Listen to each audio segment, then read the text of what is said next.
Tugiye gusangira ijambo ry'Imana muri uyu mwanya, rifite umutwe uri kutubwira ngo umugambi ni wo uhesha ibikorwa byacu agaciro. Umugambi ni wo uhesha ibikorwa byacu agaciro. Iryo ni ijambo ry'Imana tugiye kwigana muri uyu mwanya. Buri muntu wese uriho w'umukristo, Bibiliya yadutegetse kugira imirimo myiza, kandi idutegeka gukora, ku buryo mu byo Imana izashingiraho iduha ubugingo buhoraho harimo n'ibikorwa byacu twakoze. Mu Bakorinto urwa kabiri 5:10 niho tugiye guhera dusoma. Haranditse ngo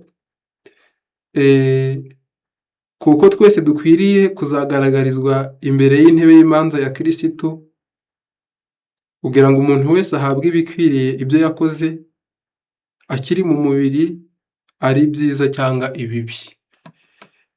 Kuko twese dukwiriye kuzagaragarizwa imbere y'intebe y'imanza ya Kristo, umuntu wese ahabwe ibikwiriye akiri mu mubiri, ari byiza cyangwa ibibi.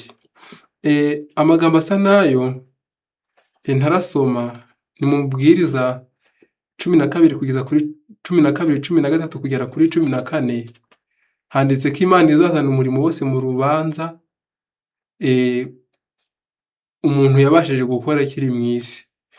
Mu ncamake biravuze ngo ibyo umuntu wese akora kuri iyi si, Imana izabicira urubanza igihe nikigera. Rero ibyo bintu byose dukora muri iyi si, Imana irabisuzuma, yamara kubisuzuma ikabicira urubanza rwiza se cyangwa rubi.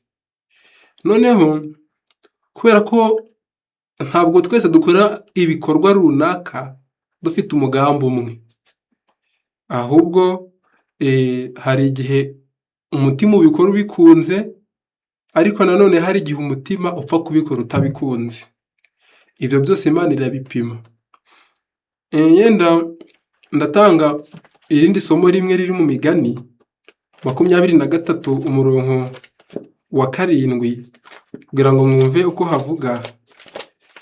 Haranditse iri jambo ngiye gusoma mpageze, 23:7 haranditse ngo kuko uko umuntu atekereza mu mutima ariko ari. Barakomeje ngo yenda akakubwira ati ngwino ngufungurire, ariko umutima we ntabwo uba uhuje nawe. Nari nshaka aha havuze ngo uko umuntu atekereza niko aba ari. Bishatse kuvuga ngo ibikorwa umuntu akoze cyangwa se yerekejeho ibitekerezo bye ntabwo biba bitandukanye n'uko ameze cyangwa se imico ye. Bishatse kuvuga ko ibintu byose dukora muri iyi si ntabwo biba binyuranyije n'umugambi waduteye kubikora, kubera ko ni umugambi mwiza cyangwa se mubi utera ibikorwa byacu kwemerwa. Bijya bibaho ko umuntu atanga akagira ubuntu, ariko umutima uteye gukora icyo atari umutima ukunze nk'uko Imana ibishaka. Bijya bibaho ko umuntu akunda umurimo w'Imana akawukora, akaba umuririmbyi, akaba umubwirizabutumwa, ndetse agakora n'ibikorwa byiza umuntu yareberaho agashima, ariko akenshi iyo bikora n'umutima udakunze, bitavuye ku mutima, Imana ntabwo ibyemera. Kubera ko turi mu isi ikunda ko umuntu agaragara, hari igihe uba uri mu nama ukumva ntabwo yarangira udatanze igitekerezo, ariko umutima udashaka ngo icyo gitekerezo koko cyumvikane, cyangwa se udashaka ko icyo gitekerezo uratanga kiragira umusaruro ku gukemura ikibazo kiri kwigwaho, ahubwo umutima ukabikorera kuvuga ngo bigaragare, kugira ngo bigaragare ko nanjye nari ndi mu nama, cyangwa se kugira ngo bigaragare ko ntatashe ntavuze. Iyo ibyo Imana ibirebye ntabwo icira icyo gikorwa uwo muntu yakoze igendereye ko yabikoze, ahubwo igenderera wa mutima wamuteye kugikora. Ikindi ndavugaho, niyo ufashije umuntu ugatanga, ntabwo Imana ireba ko watanze, ahubwo ireba umutima waguteye gutanga. Uko niko Imana ica urubanza rw'ibikorwa byacu. Urundi rugero ndatanga, ni igihe hari ugutanga ufashije abantu ugize ubuntu, ariko hari no gutanga kwabaho mu gihe itorero ryabisabye, ugatanga kubera ko babisabye, ariko utabonye ko icyo gikorwa gikenewe koko. Yenda no gufasha umukene, ukavuga ngo reka kuko bavuze ngo dufashe umukene reka ntange, ariko utumvishe koko umukene ababaye, cyangwa se utumvishe ko ari ngombwa kunganira uwo nguwo ubabaye, ukabikorera ikindi cyatari umutima ukunze cyangwa se ubabajwe n'uko uwo nguwo ababaye cyangwa akennye, Imana igipima umutima waguteye gukora cya gikorwa. Umugambi w'iki cyigisho cyacu ni ukugira ngo dusuzume ibikorwa byacu byose dukora muri iyi si, dusuzume umugambi udutera kuba twagira ukuntu runaka dukora, kubera ko Imana iyo igiye gupima, ipima nyine imbere mu mutima haguteye gukora icyo gikorwa, mu cyimbo cyo gupima icyo gikorwa. Abantu duca urubanza dukurikije ibigaragara, ariko Imana ica urubanza ikurikije uko yabonye uwo mutima umeze. Turaza kuganira ibintu bigera kuri bibiri. Hari igihe umuntu, mu bisanzwe tubana n'abantu ba buri munsi, dutegetswe kubakunda ndetse tukabakunda cyane, ariko hari igihe umuntu akunze abantu kubera ko hari icyo azabakuraho. Ubwo umugambi wo gukunda abandi kubera inyungu uzabakuraho, ibyo ntabwo Imana ibikunda. Kabiri, turaza kureba ukuntu noneho mu bijyanye no gutanga cyangwa se ubuntu Imana idusaba kugira, tugomba kubugira ariko byaturutse ku mutima ubikunze, byaturutse imbere mu mutima, atari uko ari ngombwa gutanga cyangwa se kugira ubuntu. Kuri iyi ngingo ya mbere yacu, tugomba gukunda abantu, ni itegeko ry'Imana, kandi tugomba kubakunda nk'uko Imana ibakunda. Muri Bibiliya nanone mu Baroma 12:9 harimo ijambo rivuga riti, urukundo rwanyu rwe kugira uburyarya, mwanga ibibi urunuka. Kanihutire kurisoma. Abaroma 12:8 haravuze ngo 9 nako, urukundo rwanyu rwe kugira uburyarya, mwanga ibibi urunuka, muhorane n'ibyiza. Ku byo gukunda bene data, mukundane rwose, kubw'icyubahiro buri wese ashyira imbere mugenzi we. Ijambo nari nshaka ni uko dufite urukundo rw'uburyo bubiri. Dufite urukundo rukunda umuntu, rugakunda abantu, ariko rw'uburyarya. Tukagira n'urundi rukunda abantu, ariko rubakundiye kuko ari abantu Imana yabaremye.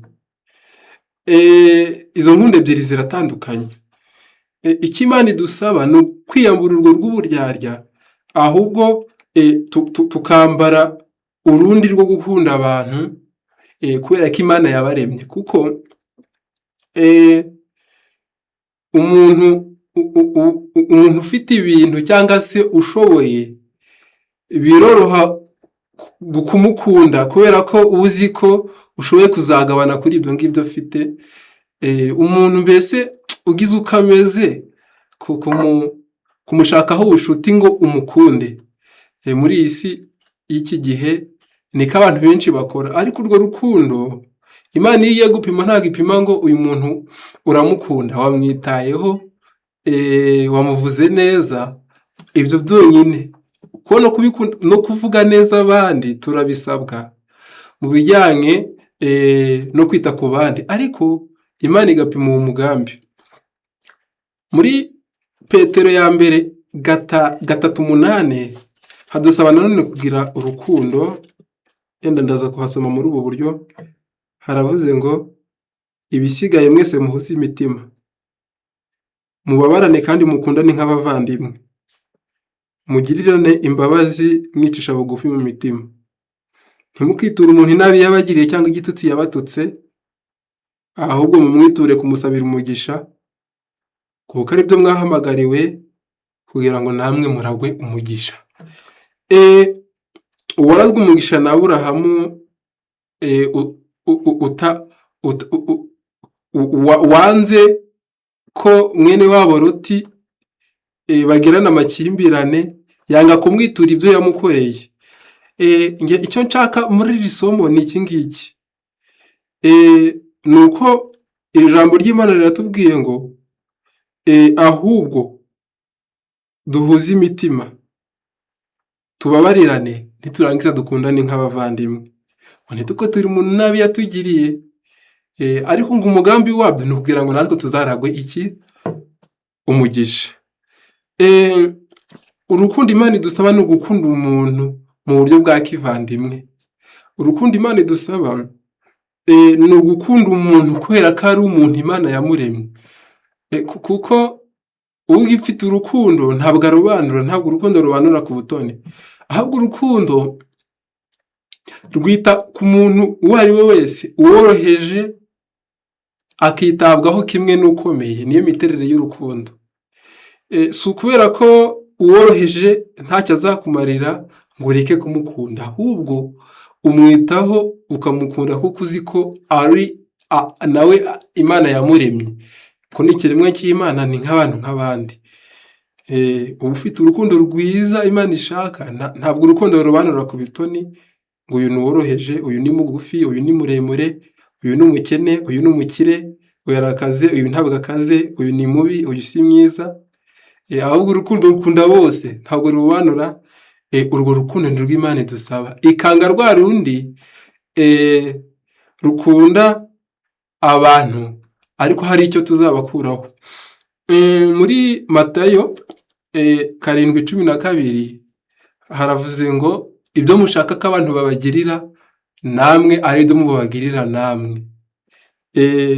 Ibyo mwifuza ko babagirira namwe mwifuze kubigirira abandi. Matayo 7:12 kugira ngo dusobanukirwe neza icyo Imana idushakaho, haravuga ngo nuko ibyo mushaka ko abantu babagirira byose muba ariko mubagirira namwe, kuko aya ariyo mategeko n'ibyahanuwe. Urukundo rufite imiterere izirikana abandi kuruta uwo muntu, kuko mu bigendanye no kwita ku bandi no gukunda abandi, ariko turi kwita ku mugambi wo kubakunda, tugomba gutekereza ibi bintu. Tugomba gutekereza ko mbere y'uko twiha agaciro tujye tubanza tugaha abandi, mbere y'uko tugirira neza abandi mbere y'uko twigirira neza tujye tureba ko twabigiriye abandi, kubera ko mwene muntu ntiyakwiyima, mwene muntu ntabwo yakwiyanga, ntabwo nubwo yakwishira ku mwanya w'inyuma, ahubwo ibyiza byose aba yumva yabyibanze.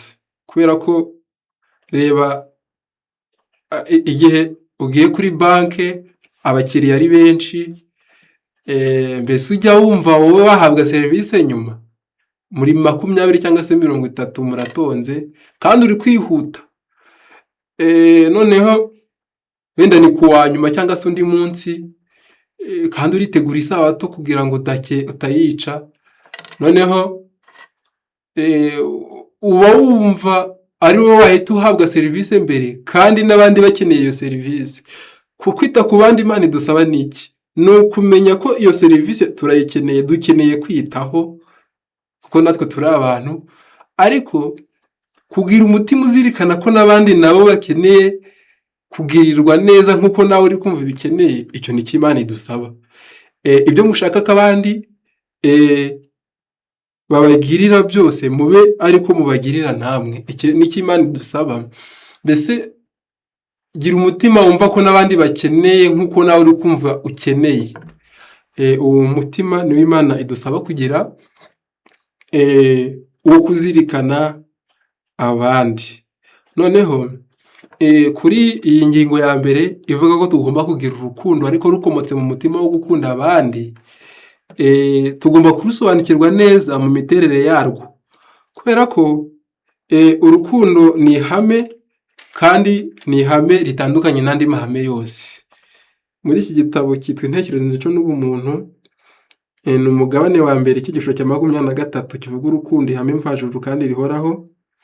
Ndasoma kuri iyi paje ya 209, haravuze ngo iyo umutima wuzuyemo ihame ryo mu ijuru ry'urukundo rw'iteka ryose, rutemba rugana no ku bandi, kuko urukundo ari rwo rutuma ibikorwa bibaho, ruhindura imico, rugenzura ibishika, rutegeka irari, rugenzura ruganza urwango, rurazahura kandi rukaboneza imibanire.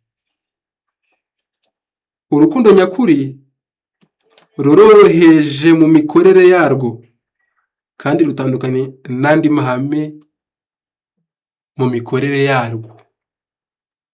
Urukundo ni ikimera cyoroheje kigomba guhingirwa kandi kikitabwaho cyane. Imizi yose yo gusharira ikigwa nabi igomba kurandurwa, kugira ngo icyo kimera kibone umwanya wisanzuye, kandi urwo rukundo ruzagira ingaruka ku bushobozi bwose bw'intekerezo n'umutima. Kugira ngo dukunde Imana kuruta ibindi byose, tugomba gukunda bagenzi bacu nk'uko twikunda. Iyi ni imiterere y'urukundo. Ngo ni ikimera cyoroheje gikwiriye kwitabwaho, ngo gusharira cyangwa se umuzi wose wo gusharira ngo ukigwa nabi. Buriya ikimera kijya cyicwa n'izuba, iyo ari mu mapfa, izuba rirava, wagitera se warateye igiti mu zuba nko mu gihe cy'impeshi, kugira ngo kizabashe gukura utaragivomereye cyangwa imvura biragoye. Mbese mu gihe cy'izuba, izuba rikigwa nabi. Noneho ngo n'urukundo ngo ni ikimera ngo gusharira kukigwa nabi. Rero urukundo baravuze ngo si ibishika, ni ihame mvajuru rihoraho. Urukundo paje 210, Intekerezo, Imico n'Ubuntu, umugabane wa mbere, haravuze ngo urukundo ruhebuje dukunda Imana n'urukundo rutikanyiza dukunda bagenzi bacu, iyi niyo mpano iruta izindi Data wa twese wo mu ijuru ashoboye gutanga. Ntabwo ari ikintu umuntu yishakamo ngo reka numve ngo ndugize, ngo ruje, ngo noneho ngo ngiye kurugira rwiza nk'uko Imana ibishaka, rutarobanura ku butoni, ahubwo bituruka ku Mana. Barakomeje baravuga ngo uru rukundo si iby'umuntu yiyumvamo by'umwanya muto, ahubwo ni ihame mvajuru. Ntabwo ari temporal affection, ahubwo ni ihame mvajuru. Barakomeje ngo ni imbaraga ihoraho, umutima utejejwe ntushobora kugira uru rukundo, ruboneka gusa mu mutima Yesu atuyemo nk'umwami. Mbese ntabwo umutima utejejwe ugikunze ibyaha wagira uru rukundo, kubera ko umutima urimo icyaha ntabwo ubona umuntu ngo umukunde, ahubwo umutima wuzuyemo Yesu ngo ni uwo rukundo rukuturamo. Kuko impamvu utuyemo Yesu aba azi Yesu ko yamucunguye akamupfira kubera ibyaha bye. Uko Yesu yapfuye rero agapfira mwene muntu kubera ibyaha bye, akaba abizi, akaba bisobanukiwe umubabaro we, ntabwo bijya bimurushya guhita yumva ko abandi Yesu yapfiriye atabakunda, ahubwo bijya bimworohera guhita akunda abo Yesu yapfiriye. Niyo mpamvu bavuze ngo ruboneka mu mutima Yesu atuyemo nk'umwami.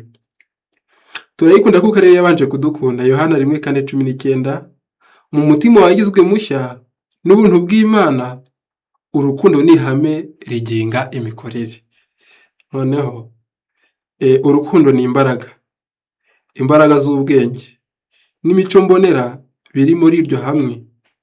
Urukundo ni imbaraga z'ubwenge n'imico mbonera ziri muri iryo hame, kandi ntabwo zikwiriye gutandukanwa naryo. Ubushobozi bw'ubutunzi bugendereye konona no kurimbura. Ubushobozi bw'imbaraga bushobora gukora ibintu bibi bikomeye, ariko urukundo rw'agaciro gahebuje kandi ruboneye rufite mu bushobozi bwarwo gukora ibyiza kandi ibyiza gusa. Noneho mwiyumviye neza imiterere y'urukundo. Andi magambo nshaka gusoma muri iki gitabo, barakomeje baravuga ngo kuri iyi paje yo hepfo 211, urukundo rwa Kristo rurimbitse cyane ku barwakira bose, rutemba nk'akagezi kihuta. Iyi ni imiterere y'urukundo. Ku muntu urwakira wese ruragurumana, ruba rumurimo, kandi aba yumva nyine akunze abantu bitamugoye, ariko nanone ngo rugatemba nk'akagezi. Barakomeje ngo urukundo rwe ntirurangwamo kwikunda kose. Niba urwo rukundo rukomoka mu ijuru, ari ihame rihoraho riyobora umutima, ruzigaragaza rutigaragaje gusa kubo dufitanye isano yihariye y'urukundo, ahubwo no kubo tuzahura nabo bose. Kuri aba bavuze ngo isano yihariye y'urukundo, bavuze hano ngo iyo uru rukundo rwageze mu mutima, ngo ntabwo rwigaragaza gusa mu bo dufitanye isano yihariye y'urukundo. Aba ngaba ni abavandimwe mu rugo, kubahura biroroshye kubera ko muvukana, kandi n'uri mu itorero burya nawe biramworohera kuko aba ari mwene zo. Ariko ngo uru rukundo ngo nirugera mu mutima, ntabwo ruzigaragariza kuri abo ngabo gusa, ahubwo ngo no kuba tuzahura nabo bose. Ruzadutera kwita ku tuntu dutoya, ruzadutera nanone kwita ku guhuza n'abandi. Ikindi, ruzadutera gukora ibikorwa by'ubugiraneza. Ikindi, kuvuga amagambo yo kwiyoroshya, y'ukuri ndetse no gukomeza abandi. Ruzatuyobora kugira impuhwe ku bazisonzeye. Ngiyi imiterere y'urukundo dusabwa kugira, kandi ngiyi nguru urukundo Imana dusaba kugira, kubera ko turi mu minsi y'imperuka aho urukundo ruzakonja. Ni Matayo 24:11 ntekereza, avuze ngo kuko ubugome buzagwira urukundo rwa benshi ruzakonja, na 12 Matayo. Kuko ubugome buzagwira urukundo rwa benshi ruzakonja. Ni igihe cyo kurushyushya, kuko urukundo rukonja rwarigeze kubaho. Ntabwo urukundo rujya rukonja aho rutari ruri, ahubwo kubera iminsi mibi y'imperuka igoye, byahanuwe ko urukundo ruzakonja. Abantu bahemukirane, abantu bangane kandi bari abavandimwe bakundana, abantu bagambanirane kandi bari basengana. Mbese turi mu minsi igoye nk'iyo ngiyo y'imperuka. Niko ubuhanuzi bwavuze na Timoteyo 2:3, havuze ko hazaza ibihe birushya, abantu bikunde, bangane, ntibakundire n'ababo, birarire, bibone, batukana, ntibuzure, bakunda ibibaneza aho gukunda Imana. Niyo miterere. Ariko ntabwo ku muntu ufite Yesu ariko bizagenda, ahubwo azumvira inama y'umugabo wo guhamya. Ungure heza aba yatunganijwe mu ruganda ubone kuba umutunzi. Iyo zahabu yatunganijwe mu ruganda ni urwo rukundo nyine. Imana yabonye ko itorero ry'Laodikiya rirukennye. Yenda ndasoma Ibyahishuwe 3, ndasoma umurongo umwe. ntabwo ndasoma byinshi muri iki gice, ahubwo ndasoma bimwe. Haravuze ngo 17, kuko uvuga uti ndi umukire ndatunze ndatunganiwe ntacyo nkennye, utazi yuko uri umutindi wo kubabarirwa ndetse wambaye ubusa. Dore ndakugira inama ngo ureho izaba yatunganijwe mu ruganda, ubone kuba umutunzi. Ntabwo ndenga muri iki gice, ahubwo izahabu n'urukundo rukorera mu kwizera. Kwizera gukorera mu rukundo. Rero niyo nama tugirwa b'iki gihe, kuko urukundo ruzakonja. Yesu yabonye ko bizakenerwa ngo abantu barushake, ariko nta handi ruzaboneka. Ni impano iva mu ijuru, ntabwo wabyishakamo, ntabwo wabyiyumvamo by'umwanya muto ngo wumve ugize temporal affection, ahubwo ni ibintu Yesu aguha kubera ko umufite. Noneho rukadutera kumenya impamvu idutera gukunda abandi. Tutabakundiye kubera ko tuzagira icyo tubabonaho, kubera ko tuzababonaho inyungu, kubera ko bashoboye, kubera ko bazaturangira amahirwe, ngo tukabakundira icyo, tukabavuga neza kubera icyo. Buriya iyo bibaye bityo ugakunda abantu kubera ko hari icyo uzababonaho, bigira ingaruka yuko icyo uri kubateganyaho utakibonye ubanga. Bigira ingaruka yuko igihe ibyo uri kumubonaho yaba yazakumarira, asubiye inyuma agasubira hasi, ntabwo umukunda. We ajya abona ko nyine kutamukundaga. Rero biravuze ngo tugomba gukunda, ariko bivuye hehe? Ku mutima, kuko umugambi wo gukunda abandi no kubitaho nuhesha icyo gikorwa cyacu cyo kubitaho no kubakunda agaciro. Mu ijuru urubanza Imana yagenzura ikavuga ati wowe ntabwo wabakunze kuko ari abantu, ahubwo wabakunze kubera izindi mpamvu. Noneho urukundo rworoshya ijwi, ruyobora ibishika, kandi ruzirikana abandi. Niko babivuze muri iki gitabo, ntabwo mpasubira. Kabiri, nanone iyi ngingo yacu tugiye kuyisesengura muri ubu buryo. Tugomba kugira ubuntu tugatanga, ariko biturutse mu mutima ubikunze. Kubera Imana ubundi ikunda kugira neza. Kugira neza irabikunda. Umuntu wumvishe yazirikana abandi akabifatira umwanzuro, icyo ni igitambo Imana ikunda. Biranditse mu Baheburayo 13:16. Ni isomo ngiye gusoma kugira ngo twese twungukire hamwe, noneho tubashe gusobanukirwa neza icyo Imana idushakaho. Abaheburayo 13:16 haravuze ngo kugira neza no kugira ubuntu ntimukabyibagirwe, kuko ibitambo bisa bityo ari byo binezeza Imana. Kwita ku bandi ukabagirira neza, ukagira ubuntu, ibyo ni iby'igiciro cyinshi mu maso y'Imana. Noneho Imigani 11:25 hari isomo ngiye gusoma nanone bavuze muri ubu buryo. 11:25 haranditse ngo umunyabuntu azabyibuha, kandi uvomerera abandi nawe azavomererwa. Nanone irindi somo ndaza gusoma ni Imigani 13, hano hirya gatoya, umurongo ndaza kubabwira mpageze. Imigani 13, uyu murongo ngiye gusoma mpageze. Haravuze ngo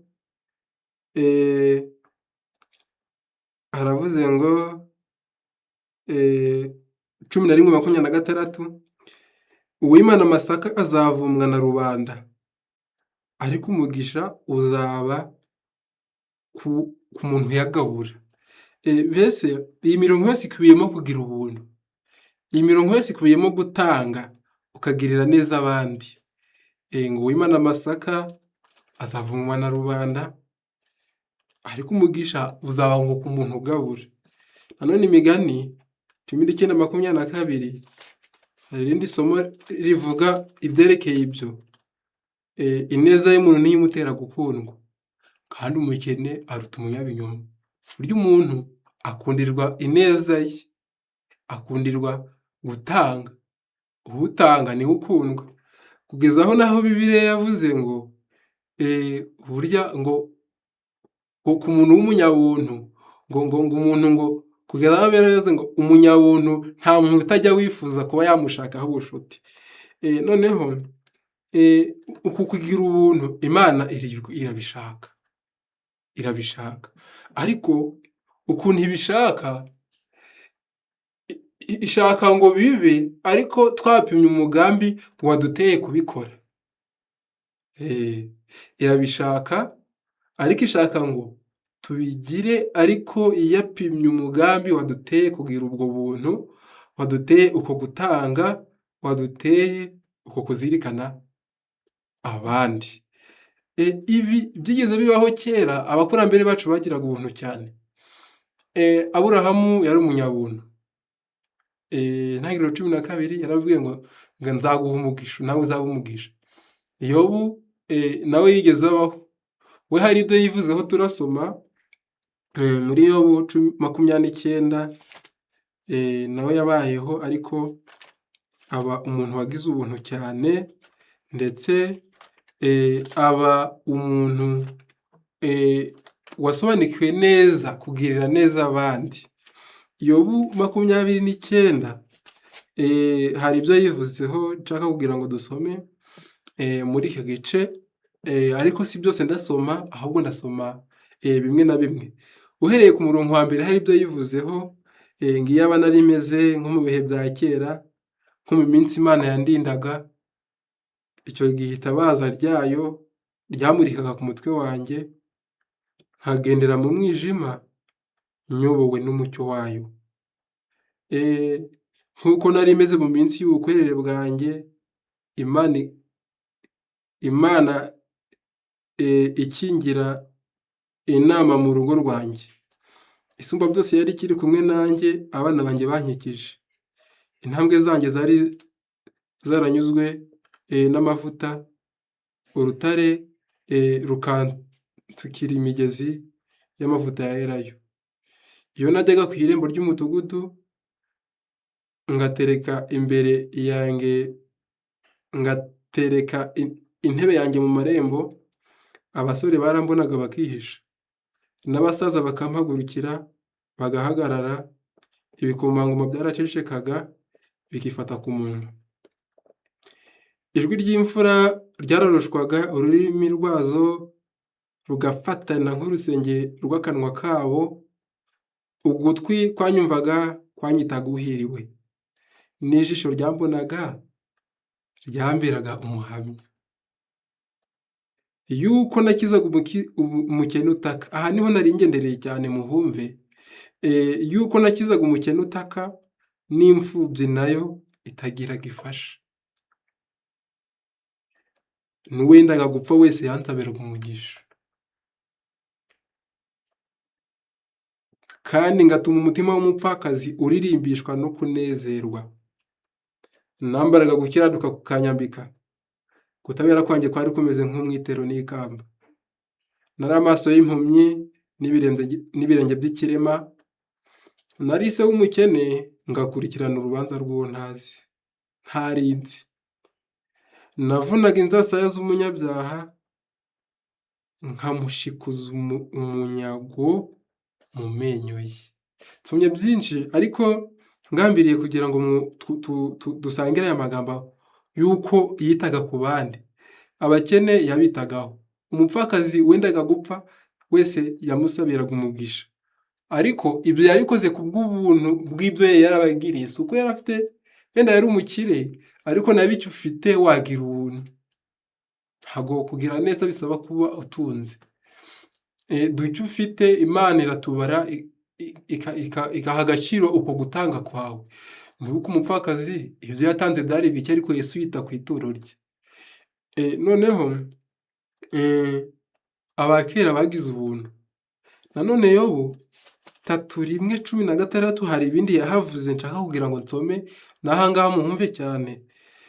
Haranditse ngo hari ubwo nimye abakene ibyo bifuza, cyangwa se ngahebya amaso y'umupfakazi buriya abakene nyine hari ibyo bifuza, nta kindi ni ukugirirwa neza n'abafite ubushobozi. Rero uko kwifuza kwabo Yobu yaraguhaje. Niyo mpamvu yavuze ngo hari ubwo nimye abakene ibyo bifuza. Bifuza nyine kugirirwa neza, bifuza kwitabwaho. Yobu yarabimenye kare agira ubuntu, ariko mu kuwugira nyine yawugize kubw'umugambi wo kumva ko ari ngombwa, atari ukwiyerekana ngo watanze, atari kugira ngo abandi babimenye ngo wafashije, ngo hari icyo wakoze ngo barabimenya, atari ukuvuga ngo nawe mbese bigaragarira amaso y'abantu, kuko amaso y'abantu nyine nuko abibona, ariko Imana hari uko ibibona.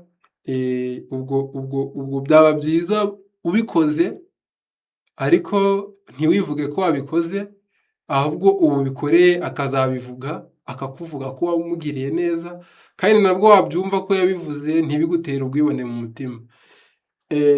Noneho tugomba kugenzura neza umugambi udutera gutanga. Tugomba kugenzura neza umugambi udutera kugira ubuntu.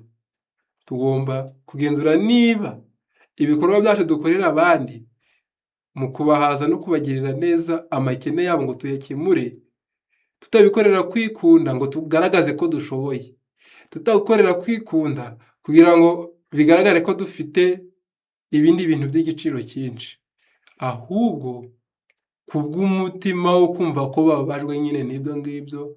Kuko buriya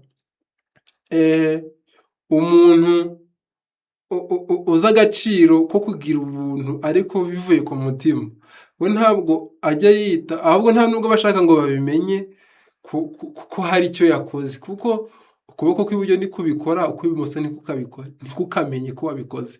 Mbese ntabwo we aharanira ngo bimenyekane, ahubwo aharanira ngo ahaze icyifuzo cy'uwo nguwo, Imana izabimwibukire, izabimuhembere. Naho umugambi mubi uwo ugaragaza, uba ushaka ngo bigaragare ko hari icyo wakoze. Ibyo ntabwo Imana ibikunda, nta nubwo ibishima. Noneho mu gitabo ndaza gusoma, kuko dukwiye gutanga tukagira ubuntu, tukita ku bandi, kuko impano dufite abandi ntabwo bazifite.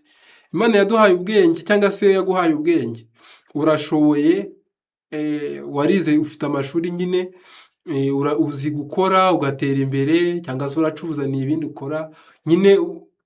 Hari ibyo ugira abandi badafitiye ubushobozi, atari uko Imana yabibimye, ahubwo Imana yarakubikije ngo uzabibakorere. Ko byari gushoboka ko Imana n'uwo nguwo imuha ubwo bwenge, byari gushoboka ko Imana n'uwo nguwo imuha ubwo bushobozi bw'uko nawe ubona ubwo butunzi, cyangwa se ubwo bushobozi urusha abandi. Si uko hari icyo wahaye Imana ngo uyihe ruswa, cyangwa se mbese uyibwire ngo rero mpa guhirwa kuruta abandi, ahubwo ni impano y'Imana. Ubwo ari impano y'Imana rero yayiguhereye ngo n'abandi bazagira ute, bazaboneho bishime, ariko nanone ubikorana n'umutima ukunze, kuko dufite byinshi tugomba gutanga. Tugomba gutanga icya 10 n'amaturo mu by'Imana iduha byose twunguka. Ni 10% by'iduha, icya 10 ni 10% by'iduha, ntabwo ari byinshi. Ko byari gushoboka ko Imana idusaba 20%, ubwo 2 bya 10. Byari no gushoboka ko idusaba 3 bya 10 cyangwa 5, ariko buriya iyo idusaba 3 bya 10, hanyuma nuko bitashoboka, byarangiye nyuma, kandi 3 bya 10 twari kubikora tukabitanga. Noneho nyuma ikavuga ngo rero ndi kubona muremerewe, mureke ngabanyeho, noneho mujye mutanga 1/10. Byari gutanga benshi, kuko bari kumva borohewe, kuko Imana yabagabanyirije, yabakuye kuri 3 bya 10 ibashize kuri 1/10. Ubwo ni kugira ngo mwumve uburemere bwo gutanga 1/10. Noneho Imana ntiyashatse kutubaza 3, 2 cyangwa 5, ahubwo yatubajije 1/10, 10%. Noneho ubwo biravuze ngo byari kutwohera gutanga ayo ngayo ibikora, nubwo atari byo ntibyanashobotse, ahubwo byararangiye yapanze ibyo ngibyo. ubwo biravuze ngo ayo niyo ya mbere tugomba gutanga mu byo Imana iduha imigisha kandi ibishaka ngo nyine tuyigarurire ibyo, kandi burya ibyo dutunze byose ntabwo ari ibyacu. Ku ifeza ni izayo, Hagayi 2:8, ifeza ni izanjye n'izahabu ni izanjye, niko Uwiteka Imana ivuga. Kandi ikindi na Zaburi 50 havuze ngo isi n'ibiyuzuye byose ni iby'Uwiteka. Mbese niyo migisha yose dufite ntabwo ari ibyacu. Ubwo mbese mu ncamake ibishaka kutubaza ibyayo mu byacu, ibyayo mu byacu ariko atari ibyacu. Ubwo kabiri tugomba gutanga ubufasha mu gihe bukenewe, si uko itorero ribikeneye cyangwa se rishaka ngo twitange tugire ubuntu, ahubwo hakenewe no kugira umutima wo kunganira abandi mu mibereho y'umuntu, abo muturanye, abo uhura nabo ba buri munsi. Hariho abantu bababaye urusha ubushobozi, nubwo byaba ari bike ariko hari abo urusha ubushobozi. Biravuze ngo tugomba gutanga ubufasha aho bukenewe aho ariho hose, ndetse no kunganira abandi. Ubufasha no kunganira abandi biratandukanye. Kubufasha n'igihe bikenewe babikubwiye cyangwa wowe ubishaka. Kunganira abandi ni igihe bagukenera nyine ngo ubunganire. Noneho biravuze ngo ibi tugomba kubikora ariko turi kugenzura impamvu idutera kugira ute kubikora, kuko Imana ipima icyo, ntabwo ipima ngo yatanze, ahubwo ipima ngo ni uwuhe mutima muteye gutanga. Mu gitabo mfite cy'ibyaduka byo mu minsi y'imperuka, hano paje 221 haravuze ngo nisubiye 799, agaciro k'umurimo w'ubugiraneza. Imyanzuro yo ku munsi uheruka izaba ishingiye ku mirimo yacu y'ubugiraneza. Kirisitu azirikana buri gikorwa cy'ubugiraneza nk'aho ari we bwite gikorewe. Niko bimeze. Imyanzuro yo guhabwa ubugingo buhoraho izaba ishingiye ku bikorwa by'ubugiraneza twakoze muri iyi si. Kirisitu azirikana buri gikorwa cyose cy'ubugiraneza nk'aho ari we gikorewe.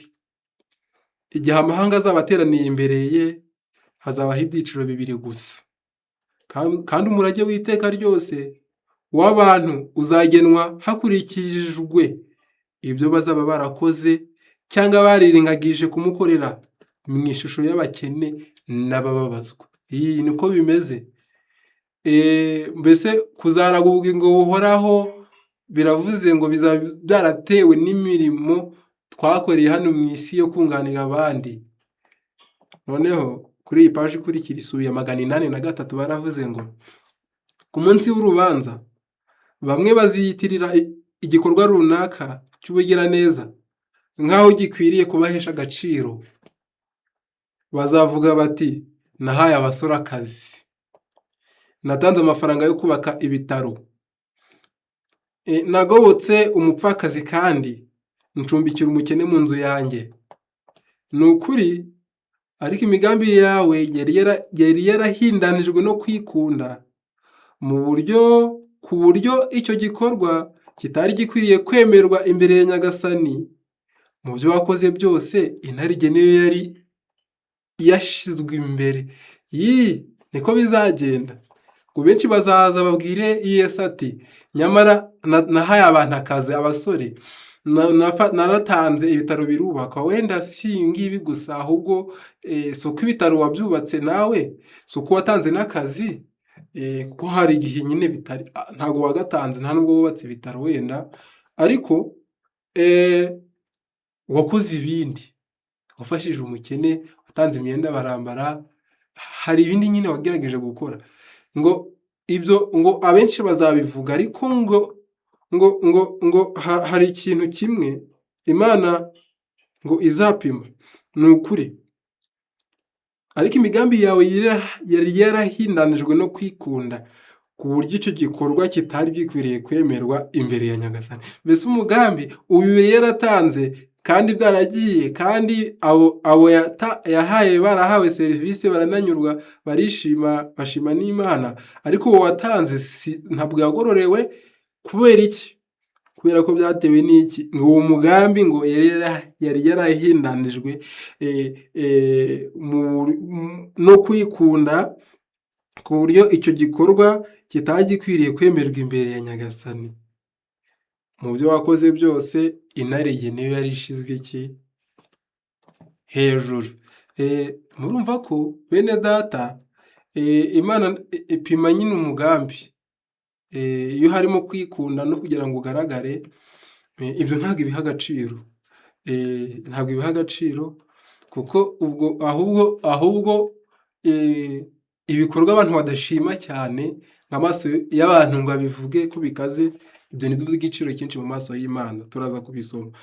Noneho tugaruke muri cya gitabo cyacu Intekerezo, Imico n'Ubumuntu, kugira ngo dusobanukirwe neza izi ngingo, kandi tumenye ngo burya umugambi niwo uhesha ibikorwa byacu agaciro. Ntabwo biterwa n'uko icyo gikorwa cyakozwe. Ni byiza tubikore kandi tubishishikarire, ni nabyo Imana ishaka, ariko irashaka ngo bwa mbere tubanze dupime kandi tugenzure neza umugambi waduteye gukora ibyo bikorwa byacu bya buri munsi. Muri iki gitabo nanone k'Intekerezo 356 hari ijambo ryagura ibi ngibi ndi kuvuga, cyangwa se rivuga ko ibikorwa byacu Imana ibipima ikabyemera cyangwa ikabyanga bitewe n'umugambi. Baravuze ngo 356 baravuze ngo ubwiza bw'igikorwa cyose bukomoka mu mpamvu yatumye gikorwa. Ubwiza bw'igikorwa cyose bukomoka mu mpamvu yatumye gikorwa. Barakomeje ngo niba iyo mpamvu atari iyo ku rwego rwo hejuru, cyangwa ngo ibiboneye, cyangwa ngo ibikomotse ku kugira ubuntu, intekerezo n'imico ntibizigera bihagarara neza. Impamvu idutera gukora ibikorwa n'ihabwa agaciro. Ibidutera gutanga nibyo biha ibikorwa byacu agaciro. Aya magambo muyumve cyane, aya magambo muyumve. Ibidutera gutanga nibyo biha ibikorwa byacu agaciro nyakuri, bigashyirwa mu mwanya w'urukozasoni, cyangwa se bikazamurwa ku rwego rwo hejuru rwo kubonera. Ibintu bikomeye birebwa n'amaso y'abantu, kandi indimi zose zikabishima, si byo by'igiciro cyinshi mu maso y'Imana. Sinzi niba aya magambo yumvise. Ibintu bikomeye birebwa n'amaso y'abantu, kandi indimi zose zikabishima, si byo by'igiciro cyinshi mu maso y'Imana. Mbese hari ibintu isi ishima kandi ishimagiza byabayeho, abantu bakabishima, ngo mu maso y'Imana ntabwo aba ari byo by'igiciro cyinshi. Barakomeje baravuga bati inshingano nto zikoranwe umutima ukunze, impano zoroheje zitarimo kwirata, nubwo bisuzuguritse mu maso y'abantu, akenshi cyane nibyo by'igiciro cyinshi mu maso y'Imana. Bavuze ibintu bibiri byoroheje. Baravuze ngo inshingano nto zikoranwe umutima ukunze. Mbese hari igihe uba ufite umwanya ariko udahawe icyubahiro, kandi akaba ari uw'inyuma, ku buryo hari abantu benshi bahatanira kujya mu mwanya w'icyubahiro, bakawuhatanira atari uko gukunda uwo mwanya, ahubwo ari uko ashaka kugira ngo agaragare ko akaze cyangwa akomeye kubera ko yagiye kuri uwo mwanya.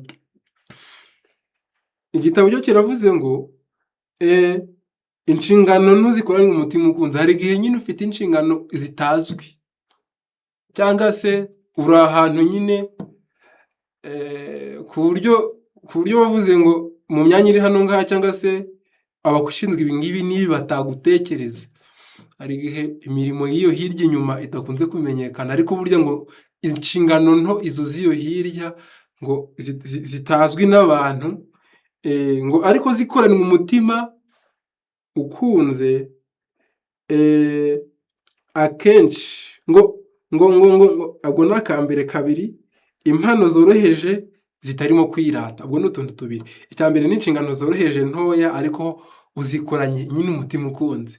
Kabiri, ni impano nto zoroheje, ariko izo mpano nto zoroheje zitarimo umutima wo kwirata, ngo nubwo bisuzuguritse mu maso y'abantu uzabitange, uzamire izo nshingano, ntumenyekane, ntukare, ntukomere. Ibyo ngibyo baravuze ngo ibyo nibyo cyane cyane by'igiciro cyinshi mu maso y'Imana. Barakomeje baravuga ngo birasuzuguritse mu maso y'abantu, ariko cyane nibyo giciro cyinshi mu maso y'Imana. Barakomeje ngo Imana ishimishwa n'umutima wuzuye kwizera n'urukundo kuruta impano y'igiciro kinini. Mbese umutima ufite kwizera, umutima ukunze, ufite urukundo, iyo ugiye gupima icyo gikorwa ugiye gukora, ugiye gutanga, ugiye guha abandi, ugiye kwitanga, yo iravuga ngo mbese uyu nguyu afite umutima ufite kwizera n'urukundo. Barakomeje ngo nubwo yari yatanze bikeya, ubwo bagiye kuvuga wa mupfakazi, nubwo yari yatanze bike, uwo mupfakazi yari yatanze zajyaga kumubeshaho byose. Yari yiyambuye ibyo kurya bye ubwo yatanganaga kwizera amasenge 2 yari atunze yonyine. Mbese ririya funguro ngo niryo rararya, ntiyari azi ko arabona ayandi, ubwo wari umufungo w'umugoroba, byari biriya gusa, ariko afite umutima ukunze. Barakomeje ngo kuko yari yizeye ko Data wa twese atazakunda ko yicwa n'inzara. Uwo mutima we wo kwiyanga no kwizera kwimazeyo nk'uko umwana muto, nibyo byateye Umukiza kumushima. Reka nyasubiremo. Uwo mutima wo kwiyanga nuko kwizera kwimazeyo nk'uko umwana muto, nibyo byateye Umukiza kumushima. Kandi bari batanze, hari benshi, kandi benshi cyane, ariko Imana igiye gupima iravuga bati uriya umugambi wamuteye gutanga niwo mwiza, yarankunze, yari afite kwizera. Ariko abandi batanze kubwo kwiyerekana, kandi batanze kubwo ko mbese uwatanze byinshi cyane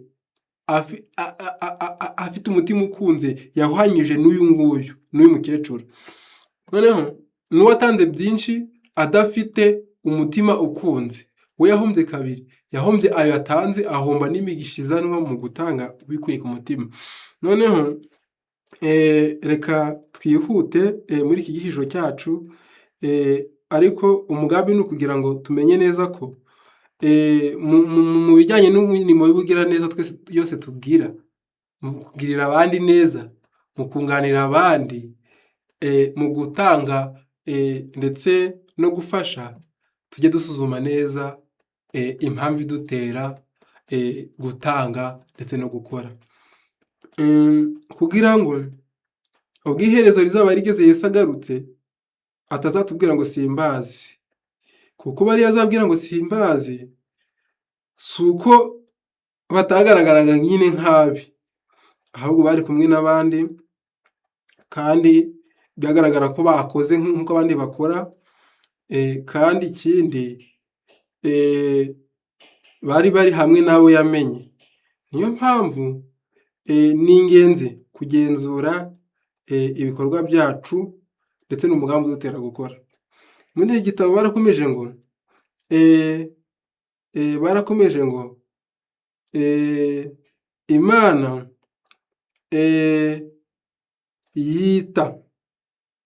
Imana nticira abantu urubanza igendereye ku butunzi bwabo. N'aya muyumve. Turacyari mu ntekerezo, imico n'ubumuntu. Iyi ni paje ya 358. Imana nticira abantu urubanza igendereye ku butunzi bwabo, amashuri bize cyangwa ku myanya bafite muri rubanda, ahubwo ibacira urubanza ikurikije kwera ko impamvu zabateye gukora n'ubwiza bw'imico yabo. Nta kindi, ica urubanza ikurikije kwera ko impamvu zabaduteye gukora ibikorwa byacu n'ubwiza bw'imico yacu. Iyo ari myiza nyine icira urubanza iyo mico myiza. Barakomeje ngo Imana ireba niba bayobowe n'umwuka wayo n'urugero imibereho yabo igaragazaho ishusho yayo.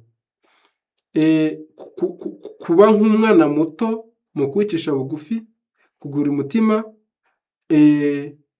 kugira kwiyoroshya mu kwizera, ndetse no kugira kwera mu rukundo, nicyo kikugira mukuru mu bwami bw'Imana. Mbese Yesu yaravuze ngo ushaka kuba mukuru ajya aba umugaragu w'abandi, Matayo 23. Ushaka kuba mukuru ajya aba umugaragu w'abandi, 23:10. Noneho ngo ikikugira mukuru mu bwami bw'Imana si uko ibyo wakoze byagaragariye abantu physically bakabireba, ahubwo ngo ni iki? Kuba nk'umwana muto mu kwicisha bugufi, simplicity, kugira kwiyoroshya mu kwizera ndetse no kwera mu rukundo. Icyo cyonyine nicyo kitugira abakuru mu bwami bw'Imana. Barakomeje ngo ibintu byinshi bigomba guhinduka mu myitwarire y'abagabura. Aha ntabwo tugendereye abagabura cyangwa se abigisha, ahubwo murumva icyo ngendereye hepfo. Ibintu byinshi bigomba guhinduka mu myitwarire y'umugabura. Akenshi ni abasobanukirwa ibyo babura, ariko bigasa naho batazi icyitegererezo batanga icyo ari cyo. Basobanukirwa ibikorwa byabo igihe babikora. Mbese buri wese ariyizi.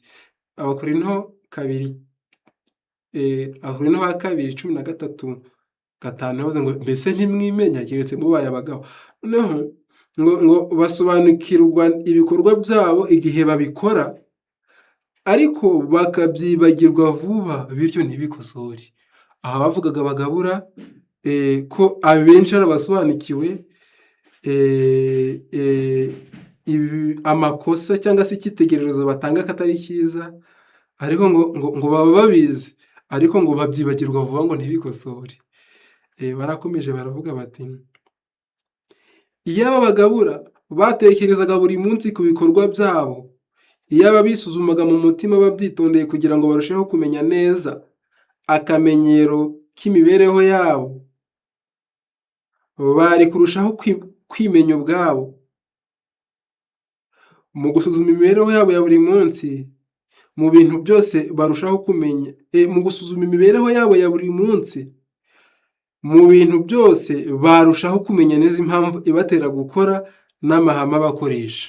Nari nshaka ngo mu gusuzuma imibereho yacu ya buri munsi cyangwa se y'abagabura buri munsi, ngo byari kurushaho ngo byari gutuma ngo bamenya amahame abatera gukora, ngo byari gutuma bamenya impamvu ibatera gukora, ndetse n'amahame abatera gukora, cyangwa se n'amahame bakoresha. Kuko cyane dufite abaririmbyi, dufite n'abandi benshi, dufite mbese buri wese aba ari umubwirizabutumwa bitewe n'umwanya arimo. Ubwo suzuma neza impamvu igutera gukora izo nshingano. Reba niba ukunda urukundo Yesu rutuma umukorera, rutuma ubwiriza, rutuma uririmba, rutuma witanga. Noneho barakomeje ngo uko kugenzura buri munsi ibikorwa byacu, kugira ngo tumenye niba umutimanama wacu utwemera cyangwa se uduciraho iteka, ni ingenzi ku bantu bose bifuza kugera ku gutungana kw'imico ya gikirisitu. Igihe cyose bazaba bamaze kwisuzuma mu buryo bwitondewe, ibikorwa byinshi bigaragara ko ari imirimo myiza, aya muyumve. Igihe cyose bazaba bamaze kubisuzuma mu buryo bwitondewe, ibikorwa byinshi bigaragara ko ari imico myiza, ko ari imirimo myiza, harimo n'ibikorwa by'ubugiraneza, bizagaragara ko byayobowe n'impamvu zitakwemerwa. Amagambo ni meza kandi yaranakomeye. Abantu benshi bashimirwa imico myiza batagira. Imana irondora imitima. Imana irondora imitima, isuzuma imigambi, kandi kenshi ibikorwa byashimwe mu rwego rwo hejuru n'abantu bigaragara mu maso yayo ko byakomotse ku mpamvu zo kwikunda no ku buryarya bubi. Ibi Imana nivyo ireba, ngo abantu benshi ntago bashimirwa imico myiza batagira, agira ubuntu, agira urukundo, ariko ari undi mugambi wabimuteye.